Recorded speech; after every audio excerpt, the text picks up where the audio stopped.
Bagaimana mereka percaya kepada Dia yang belum mereka dengar? Dan bagaimana mereka mendengar jika tiada yang memberitakan? Seperti ada tertulis, alangkah indahnya kaki orang yang membawa kabar baik.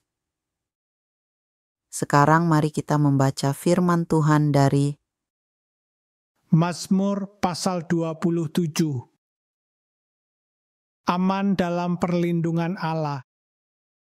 Dari Daud, Tuhan adalah terangku dan keselamatanku, kepada siapakah aku harus takut? Tuhan adalah benteng hidupku, terhadap siapakah aku harus gemetar? Ketika penjahat-penjahat menyerang aku untuk memakan dagingku, yakni semua lawanku dan musuhku, mereka sendirilah yang tergelincir dan jatuh. Sekalipun tentara berkemah mengepung aku, tidak takut hatiku. Sekalipun timbul peperangan melawan aku, dalam hal itu pun aku tetap percaya. Satu hal telah kuminta kepada Tuhan, itulah yang kuingini. Diam di rumah Tuhan seumur hidupku, menyaksikan kemurahan Tuhan dan menikmati bait-Nya. Sebab Ia melindungi aku dalam pondok-Nya pada waktu bahaya. Ia menyembunyikan aku dalam persembunyian di kemah-Nya. Ia mengangkat aku ke atas gunung batu. Maka sekarang tegaklah kepalaku, mengatasi musuhku sekeliling aku. Dalam kemah-Nya, aku mau mempersembahkan korban dengan sorak-sorai. Aku mau menyanyi dan bermazmur bagi Tuhan. Dengarlah Tuhan, seruan yang kusampaikan, kasihanilah aku dan jawablah aku. Hatiku mengikuti firman-Mu.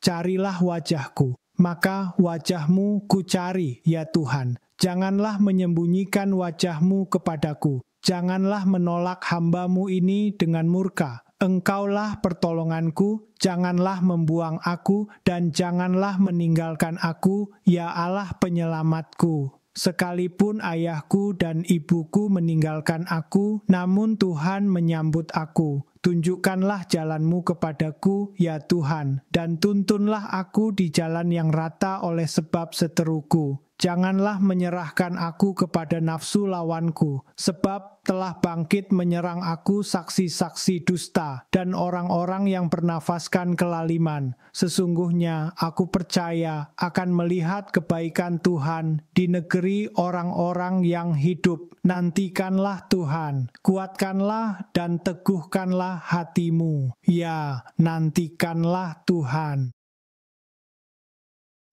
Yohanes pasal 14. Rumah Bapa. Janganlah gelisah hatimu, percayalah kepada Allah, percayalah juga kepadaku. Di rumah Bapakku banyak tempat tinggal. Jika tidak demikian, tentu aku mengatakannya kepadamu. Sebab aku pergi ke situ untuk menyediakan tempat bagimu. Dan apabila aku telah pergi ke situ dan telah menyediakan tempat bagimu, aku akan datang kembali dan membawa kamu ke tempatku, supaya di tempat di mana aku berada, kamu pun berada, dan kemana aku pergi, kamu tahu jalan ke situ. Kata Thomas kepadanya, Tuhan, kami tidak tahu kemana Engkau pergi, jadi bagaimana kami tahu jalan ke situ? Kata Yesus kepadanya, Akulah jalan dan kebenaran dan hidup. Tidak ada seorang pun yang datang kepada Bapa kalau tidak melalui aku. Sekiranya kamu mengenal aku, pasti kamu juga mengenal Bapakku. Sekarang ini kamu mengenal Dia dan kamu telah melihat Dia. Kata Filipus kepadanya, Tuhan, tunjukkanlah Bapa itu kepada kami, itu sudah cukup bagi kami. Kata Yesus kepadanya, telah sekian lama aku bersama-sama kamu, Filipus, namun engkau tidak mengenal aku. Barang siapa telah melihat aku, ia telah melihat Bapa. Bagaimana engkau berkata, tunjukkanlah Bapa itu kepada kami. Tidak percayakah engkau bahwa aku di dalam Bapa dan Bapa di dalam aku? Apa yang aku katakan kepadamu? Tidak. Aku katakan dari diriku sendiri, tetapi Bapa yang diam di dalam aku, dialah yang melakukan pekerjaannya.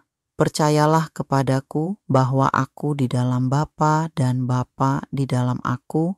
atau setidak-tidaknya percayalah karena pekerjaan-pekerjaan itu sendiri. Aku berkata kepadamu, sesungguhnya barang siapa percaya kepadaku, ia akan melakukan juga pekerjaan-pekerjaan yang aku lakukan, bahkan pekerjaan-pekerjaan yang lebih besar daripada itu.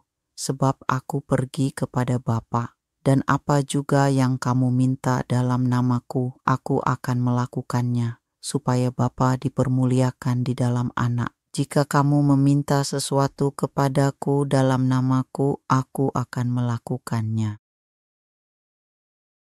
Yesus menjanjikan penghibur.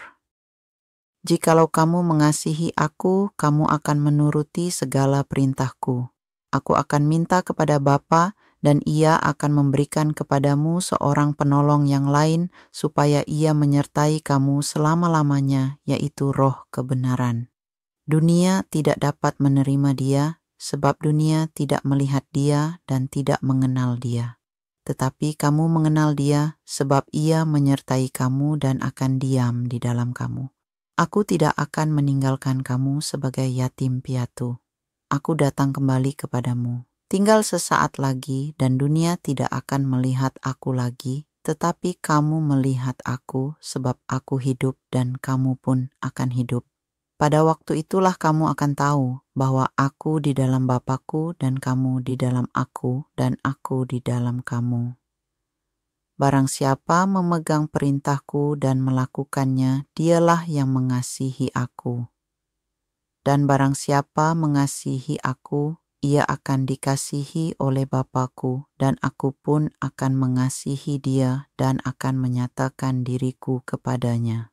Yudas yang bukan Iskariot berkata kepadanya, Tuhan, apakah sebabnya maka engkau hendak menyatakan dirimu kepada kami dan bukan kepada dunia? Jawab Yesus, jika seorang mengasihi aku, ia akan menuruti firman-Ku dan Bapa-Ku akan mengasihi dia dan kami akan datang kepadanya dan diam bersama-sama dengan dia. Barang siapa tidak mengasihi aku, ia tidak menuruti firman-Ku, dan firman yang kamu dengar itu bukanlah daripadaku, melainkan dari Bapa yang mengutus aku. Semuanya itu kukatakan kepadamu selagi aku berada bersama-sama dengan kamu, tetapi penghibur, yaitu Roh Kudus, yang akan diutus oleh Bapa dalam namaku, dialah yang akan mengajarkan segala sesuatu kepadamu dan akan mengingatkan kamu akan semua yang telah kukatakan kepadamu. Damai sejahtera kutinggalkan bagimu. Damai sejahteraku kuberikan kepadamu, dan apa yang kuberikan tidak seperti yang diberikan oleh dunia kepadamu. Janganlah gelisah dan gentar hatimu. Kamu telah mendengar bahwa aku telah berkata kepadamu, aku pergi, tetapi aku datang kembali kepadamu. Sekiranya kamu mengasihi aku, kamu tentu akan bersukacita karena aku pergi kepada Bapa-Ku, sebab Bapa lebih besar daripada aku. Dan sekarang juga aku mengatakannya kepadamu sebelum hal itu terjadi, supaya kamu percaya apabila hal itu terjadi. Tidak banyak lagi aku berkata-kata dengan kamu, sebab penguasa dunia ini datang dan ia tidak berkuasa sedikit pun atas diriku. Tetapi supaya dunia tahu bahwa aku mengasihi Bapa dan bahwa aku melakukan segala sesuatu seperti yang diperintahkan Bapa kepadaku. Bangunlah, marilah kita pergi dari sini. Saya jujur, hari ini keluarga bertanya, sekarang kamu tinggal di rumah orang tuamu atau di rumah mertuamu? Inilah repotnya setelah menikah, jangan tinggal di rumah mertua. Lebih baik mengontrak. Ingat baik-baik, kalau berani menikah, jangan pernah tinggal di rumah mertua, baik pihak istri maupun suami. Biarkan mertua tinggal di rumahnya sendiri. Kamu jangan tinggal di rumah mereka, kecuali ada perjanjian khusus, misalnya mertua itu ibumu sendiri.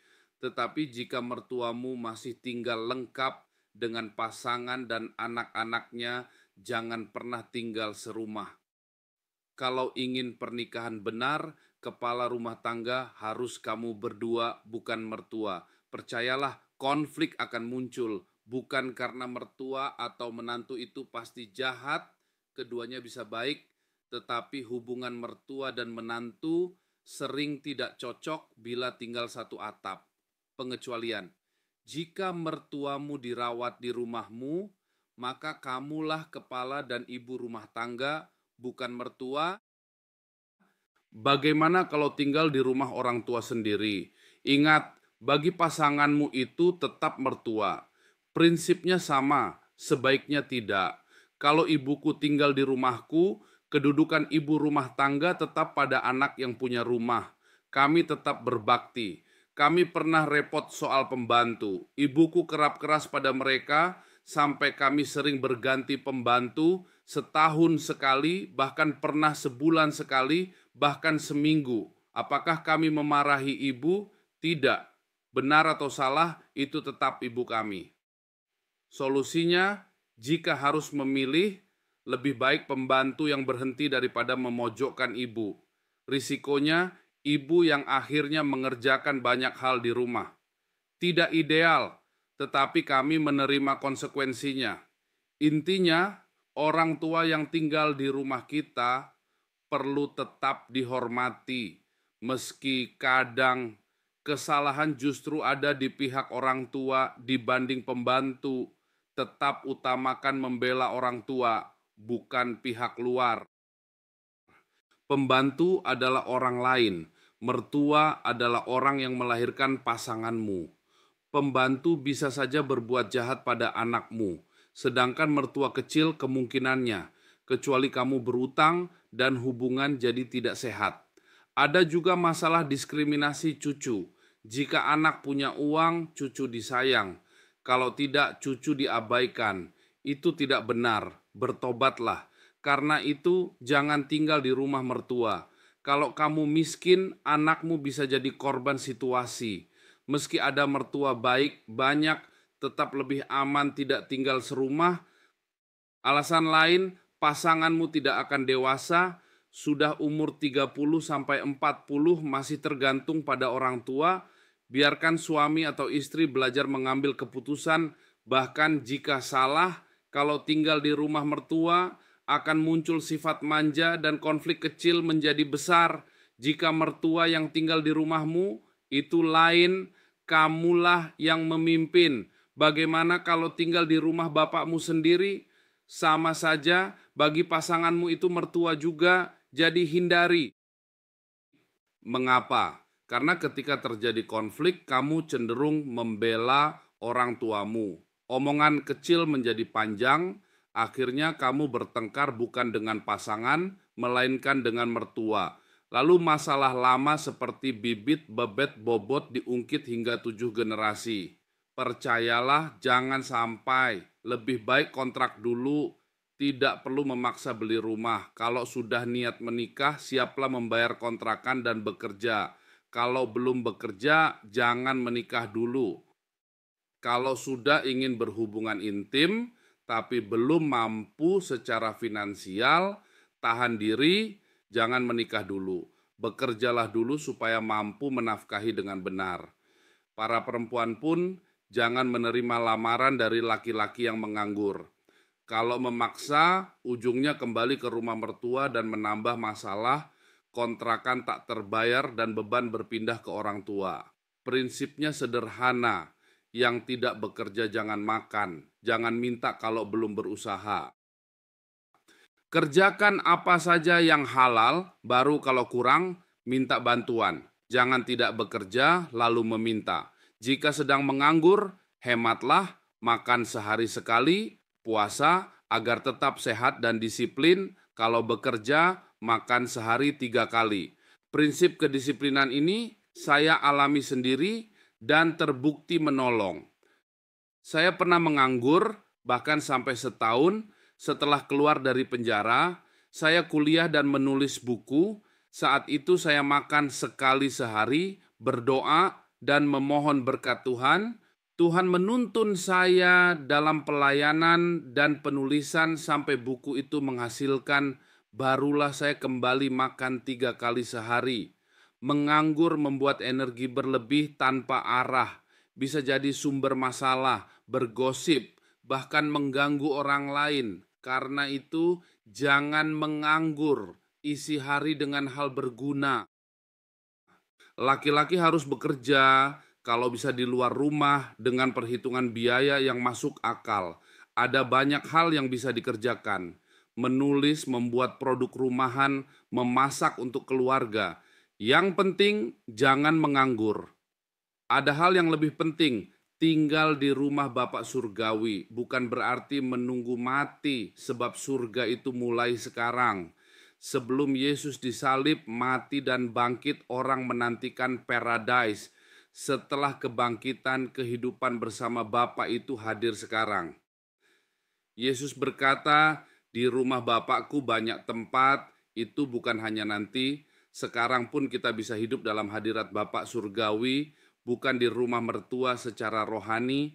Di rumah Bapak Surgawi ada sukacita, karena Roh Kudus tinggal di dalam kita. Jika tidak ada sukacita, ada yang salah dalam relasi kita dengan sesama. Sebaliknya, kalau kita memilih hidup di rumah dunia hiburan atau pusat maksiat, misalnya klub malam terkenal atau kawasan lokalisasi, kita mungkin merasa happy, tetapi bukan sukacita sejati. Hati-hati. Tanyakan, aku sedang tinggal di rumah Bapak siapa? Jika sadar salah arah, cepat kembali. Bapa menunggu dengan pengampunan dan pendamaian. Jika di rumah tangga tidak ada pengampunan, kita sedang tinggal di rumah Bapa yang salah. Di rumah Bapa surgawi selalu ada pengampunan. Jika rumahmu dipenuhi kenajisan, tanpa kekudusan, penuh perselingkuhan dan kemarahan, yang diumbar hanyalah hal-hal vulgar, itu bukan rumah Bapa surgawi. Bukan rumah Bapaknya Yesus dalam arti aneh. Kitab suci tidak memakai istilah itu. Yang ada Tuhan Yesus dan Bapa surgawi. Di rumah Bapa surgawi ada kasih, pengampunan, sukacita, dan kekudusan. Karena itu berkat mengalir. Di sana ada ucapan syukur yang hidup. Kalau di rumah mertua kamu tidak mau bersyukur, kamu bisa kena marah, bangun siang, diminta bangun, dan seterusnya. Kalau sudah terpaksa tinggal di rumah mertua, aturlah ritme. Tidurlah lebih larut dan bangun lebih pagi, misalnya tidur jam 11 dan bangun jam 4 untuk doa pagi. Jangan tidur terlalu cepat kalau kamu tidak bekerja. Kecuali kamu bekerja dari pagi sampai malam, atur istirahat supaya bisa bangun dini hari. Kalau sedang tidak bekerja, jangan bangun lewat dari jam 6. Bangun lebih pagi dari seluruh isi rumah dan lakukan hal yang bisa kamu kerjakan.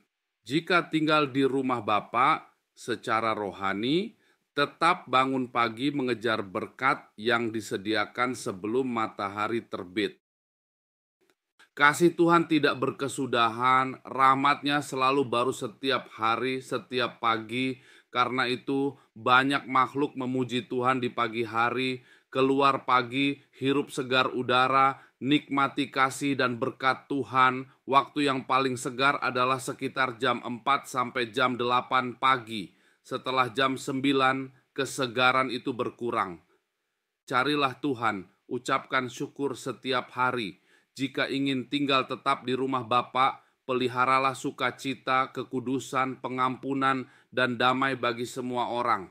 Berkatalah baik setiap hari. Rumah Bapa selalu terbuka, ada banyak tempat bagi kita semua.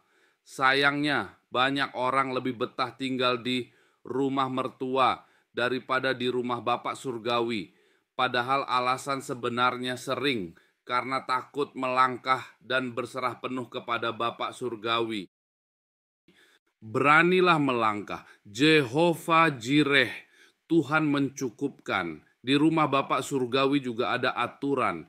Jaga hidup dalam kekudusan, pelihara pengampunan, sukacita, dan ucapan syukur tiap hari. Maka kamu akan tinggal tetap di rumah Bapa. Percayalah, rumah Bapa surgawi jauh lebih indah daripada rumah mertua. Amin. Haleluya. Kalau video ini menyentuh hatimu, bagikan ke teman dan subscribe untuk terus kita bertumbuh bersama. Terima kasih.